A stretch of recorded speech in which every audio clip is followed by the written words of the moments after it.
হে, আমি স্বপ্ন দেখছি না তো, সত্যি সত্যি তোর বিয়ে হচ্ছে? হ্যাঁ, বেশি আর কি মারিস না তো। কেন, আমি বুড়ো হয়ে গেছি নাকি? ভালো আছেন আঙ্কেল? আমি ভালো থাকবো না?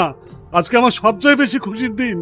আমার মেয়ে প্রতিজ্ঞা করেছিল যতদিন চাকরি না পাবে ততদিন বিয়ে করবে না। আর তুমিও প্রতিজ্ঞা করেছিলে বাপ, যতদিন ডাক্তার না হবে ততদিন বিয়ে করবে না। তোমরা তোমাদের জেদ পূরণ করে বিয়ের আসরে বসেছো। গর্বে আমার বুকটা ভরে যাচ্ছে। দোয়া করবেন আঙ্কেল, আমরা যেন সুখী হতে পারি। এইটা নতুন জামাই। আরে সর্বনাশ, গায়ে কি লাগিয়ে দিল রে? আর থাকতে তোরা বস, আমি একটু আসছি।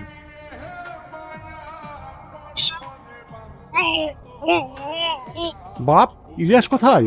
দেখছি আঙ্কেল। রোহন, দেখ তো ছোড়া কোথায় গেল? ইলিয়াস মানে বিয়ে করতে লজ্জা পাইছে। লজ্জা হলে হবে? 5 বছর প্রেম করার পর বিয়ে করছে। দেখ দেখ কোথায় গেল। আয়না তো মুখটা দেখ, তোকে এমন ভাবে সাজিয়ে দিয়েছি কেউ চিনতেই পারবে না। আমার ইলিয়াসও না, বিয়ে হতে না হতে আমার ইলিয়াস। হ্যাঁ, মেঘনা মেঘনা, ইলিয়াসকে খুঁজে পাওয়া যাচ্ছে না। কে তুই? আমাকে কেন বেঁধে রেখেছিস? স্যার, ইলিয়াসের কোনো সন্ধান পেলেন? দেখুন, আমাদের ধারণায় ঠিক ইলিয়াসকে কিডন্যাপ করা হয়েছে। ওর এই টুপিটা বাড়ির পিছনে বাগানের রাস্তায় পাওয়া গেছে।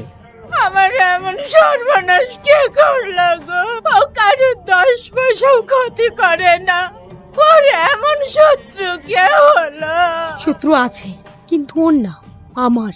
আজ শুধু আমার জন্য ইলিয়াসকে কিডন্যাপ করা হয়েছে। আমি কথা দিচ্ছি মা, আর ছেলে যেখানেই থাকুক আমি ঠিক খুঁজে বার করব। চলুন অফিসার।